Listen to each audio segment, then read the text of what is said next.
السلام علیکم ورحمۃ اللہ وبرکاتہ۔ پیارے دوستو، آج کی اس ویڈیو میں ہم آپ کو فرعون کے بارے میں بہت ہی دلچسپ اور اہم معلومات دیں گے۔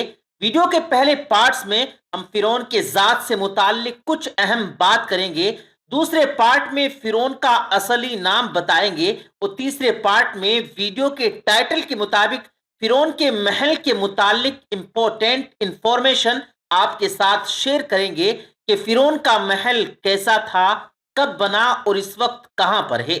لیکن یہ سب کچھ بتانے سے پہلے آپ سے گزارش کرتے ہیں کہ اگر آپ نے ابھی تک ہمارے یوٹیوب چینل کو سبسکرائب نہیں کیا ہے تو ابھی سبسکرائب کریں، ساتھ میں گھنٹی کے بٹن کو ضرور پریس کریں تاکہ لیٹسٹ اپلوڈ ہونے والی ویڈیوز کا نوٹیفیکیشن بر وقت آپ تک پہنچتا رہے۔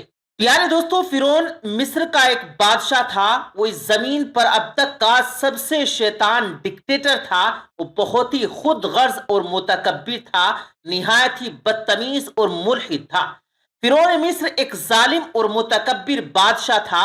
اس نے کئی سال تک لوگوں پر حکمرانی کی اور اپنے ظلم و ستم کی وجہ سے وہ بہت مشہور ہوا۔ اس کے ایک بیوی تھی جن کا نام حضرت آسیہ رضی اللہ تعالی عنہا تھا، جو کہ ایمان لے آئی تھی۔ اس کے علاوہ فرعون کی اپنی کوئی اولاد نہیں تھی۔ اس زمانے کے لوگوں سے اپنے آپ کو ایک خدا کی طرح منوانے اور اس کی پوجا کرنے پر وہ مجبور کر دیا کرتا تھا۔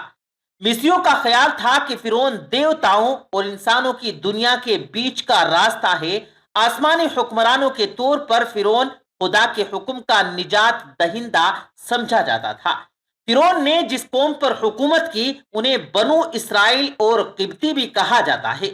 فرعون اپنی عظیم یادگاروں اور مجسموں کی تعمیر کے خاطر بنو اسرائیل پر ظلم و ستم اور تشدد کیا کرتا تھا۔ یہ خیال کیا جاتا ہے کہ اس روئے زمین پر فرعون کی موت سب سے افسوسناک موت تھی، کیونکہ اس نے اپنے آپ کو دنیا کا تخلیق کار سمجھنا شروع کر دیا تھا۔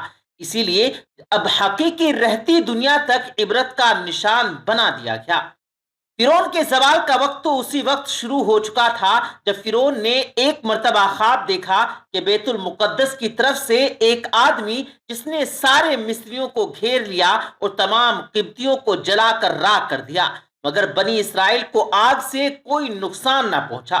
یہ عجیب و غریب خواب دیکھ کر فرعون پریشان ہو گیا۔ اس نے نجومیوں سے تعبیر معلوم کی تو انہوں نے اسے بتایا کہ بنی اسرائیل میں ایک لڑکا پیدا ہوگا جو تیری بادشاہت ختم ہو جانے کی وجہ بنے گا۔ یہ سن کر فرعون نے حکم دیا کہ بنی اسرائیل میں جو بھی لڑکا پیدا ہو اسے قتل کر دیا جائے۔ اسی طرح فرعون کے حکم سے 12,000 یا پھر 70,000 لڑکے قتل کر دیے گئے۔ پیارے دوستو، پرانے زمانے میں مصر کے بادشاہوں کا لقب فرعون ہوا کرتا تھا۔ اسی طرح روم کے بادشاہوں کا کیسر، فارسی یعنی ایران کے بادشاہوں کا لقب کیسرا تھا، یمن کے بادشاہوں کا لقب توبا، ترک بادشاہوں کا خاقان اور حبشہ کے بادشاہوں کا لقب نجاشی تھا۔ مصر کے جتنے بھی بادشاہ گزرے ہیں ان سب میں حضرت موسیٰ علیہ السلام کے دور کا فرعون سب سے زیادہ بد اخلاق، سخت دل اور ظالم تھا۔ فرعون کے نام کے حوالے سے اگر بات کی جائے تو اس میں اختلاف پایا جاتا ہے۔ کچھ کے قریب ولید مصعب بن ریان تھا اور کچھ کے قریب منفتح بن رمیسس ثانی اس کا نام تھا۔ حضرت یوسف علیہ السلام اور موسیٰ علیہ السلام کے دور کے فرعونوں کے درمیان 400 سال سے زیادہ کا فاصلہ تھا۔ منقول ہے کہ فرعون زمین پر سرکشی کے ساتھ خدائی کا دعوے دار بھی تھا۔ اس نے اپنی قوم کو دریائے نیل کے ذریعے گمراہ کر رکھا تھا، اور وہ یوں کہ جب یوم نیروز یعنی آتش پرستوں کی عید کا دن آتا اور دریائے نیل انتہائی ٹھاٹھے مارتا تو لوگوں میں یہ اعلان کر دیا جاتا کہ تمہارے لیے فرعون نے دریائے نیل کو پرجوش کر دیا ہے، اسی لیے تم اسے سجدہ کرو۔ تو جاہل لوگ اس کی بات پر یقین کرتے ہوئے اس پر سجدہ کرتے۔ ایک سال دریائے نیل کا پانی کم ہو گیا تو اللہ تعالیٰ نے اسے پرجوش موجیں مارنے کی اجازت نہ دی۔ لوگ بھوک کے سبب نڈھال ہو گئے اور قحط میں مبتلا ہو گئے۔ چنانچہ پوری قوم اکٹھی ہو کر فرعون کے پاس گئی اور اس سے مطالبہ کیا کہ ہمارے اہل و عیال اور جانور سب ہلاک ہوئے جا رہے ہیں، اگر تم ہمارے خدا ہو تو دریائے نیل کا پانی جاری کرو۔ تو اس لعین نے جواب دیا، ایسے ہی ہوگا۔ پھر وہ اونی لباس کی بنی ہوئی ٹوپی اور راکھ بھری تھیلی لے کر ایک ویران جزیرے کی طرف چلا گیا جو اب تک مکیاس کے نام سے مشہور اور معروف ہے، اور حکم دیا کہ اس کی رعایا اور قوم میں سے کوئی بھی شخص اس کے پیچھے نہیں آئے گا۔ اس نے جزیرے میں داخل ہوتے ہی شاہی لباس اس سر کا تاج اتار کر اونی لباس اور بالوں سے بنی ہوئی ٹوپی پہن لی اور راکھ زمین پر بکھیر کر اس پر لوٹ پوٹ ہونے لگا اور روتے ہوئے بارگاہ الہی میں سجدہ ریز ہو گیا اور اپنا چہرہ راکھ پر لت پت کرتے ہوئے کہنے لگا، اے مالک مولا، میں جانتا ہوں کہ تو ہی زمین و آسمان کا مالک اور اولین و آخرین کا معبود ہے، لیکن مجھ پر بدبختی غالب آ گئی، میں تیری نافرمانی سے سرکشی میں بہت آگے بڑھ گیا۔ تو میرا معبود ہے اور میں تیرا بندہ ہوں، تو نے میرے متعلق جو فیصلہ فرما دیا سو فرما دیا۔ مولا، اب مجھے میری قوم میں ذلیل و رسوا نہ کر، اور تو ہی سب سے بڑھ کر کرم فرمانے والا ہے۔ دوستو، ابھی فرعون کی بات پوری نہ ہوئی تھی کہ اللہ تعالیٰ نے اسی وقت دریائے نیل کو جاری ہونے کا حکم دے دیا اور دریا سے فرما دیا کہ جہاں تک فرعون جائے وہ بھی اس کے ساتھ ساتھ چلے۔ چنانچہ فرعون اپنی قوم میں اسی حالت میں جا رہا تھا کہ دریا کا پانی اس کے دامن کو تر کرتے ہوئے ساتھ ساتھ چلا جا رہا تھا، اور لوگ اپنی آستینوں کو پانی اور کیچڑ میں ڈبو کر خوشی سے ایک دوسرے کو مار رہے تھے۔ اس وقت سے اب تک مصر میں خوشی منانے کا یہی طریقہ رائج ہے، اور مصر والے اسے یوم نیروز یعنی دریائے نیل کی طغیانی کا دن کہتے ہیں۔ پیارے دوستو، فرعون اللہ تعالیٰ کا دشمن تھا۔ جو لمحہ بھر اس کے لیے مخلص ہوا تو اسے بارگاہ الہی طلب کے مطابق عطا کیا گیا، اس کی پردہ پوشی کی گئی اور قوم میں اس کو ذلیل اور رسوا ہونے سے بچا لیا گیا۔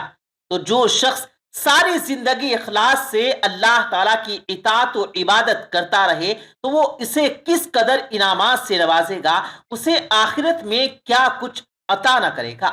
اسی طرح نافرمان بندہ جب اپنے گناہوں سے تائب ہو جائے اور اپنی غلطیوں کا اعتراف کرے، بارگاہ الہی میں اونچی اور آہستہ آواز سے گڑ گڑائے، تو اللہ تعالیٰ اس سے پاک ہے کہ بروز قیامت اسے عذاب دے یا سب کے سامنے ذلیل اور رسوا کرے۔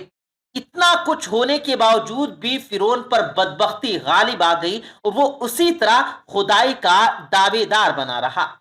پیارے دوستو، اگر فرعون کے محل کے حوالے سے بات کی جائے تو کہتے ہیں کہ فرعون نے اپنے وزیر حامان کو محل بنانے کا حکم دیا تو حامان نے اینٹوں کے پکانے اور چونا تیار کرنے کا کام شروع کر دیا، اور ہر وہ چیز جس سے عمارت تیار کرنے کے لیے ضرورت پڑتی ہے اس کا انتظام کیا، اور ساری دنیا کے کاریگر اکٹھے کیے گئے۔ کہتے ہیں کہ لیبر کے علاوہ صرف کاریگروں کی تعداد 50,000 تھی۔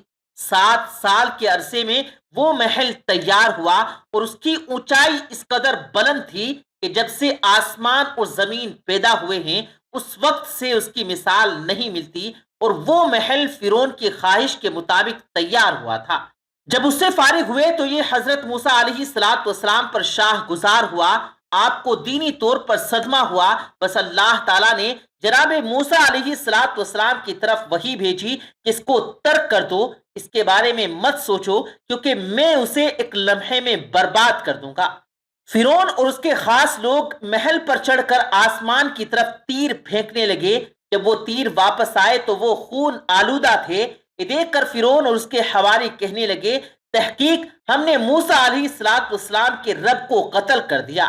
نعوذ باللہ۔ تو اللہ تعالیٰ نے جبرائیل علیہ السلام کو حکم دیا تو انہوں نے اپنے پر مار کر اس کے 3 ٹکڑے کر دیے۔ ان میں سے ایک ٹکڑا سمندر میں گرا، ایک ٹکڑا ہندوستان میں اور ایک ٹکڑا مغرب میں گرا۔ دوستو، ایک روایت میں یہ بھی آتا ہے کہ ان ٹکڑوں میں سے ایک ٹکڑا قوم فرعون پر گرا تھا، جس سے 10 لاکھ فرعونی لوگ ہلاک ہو گئے تھے۔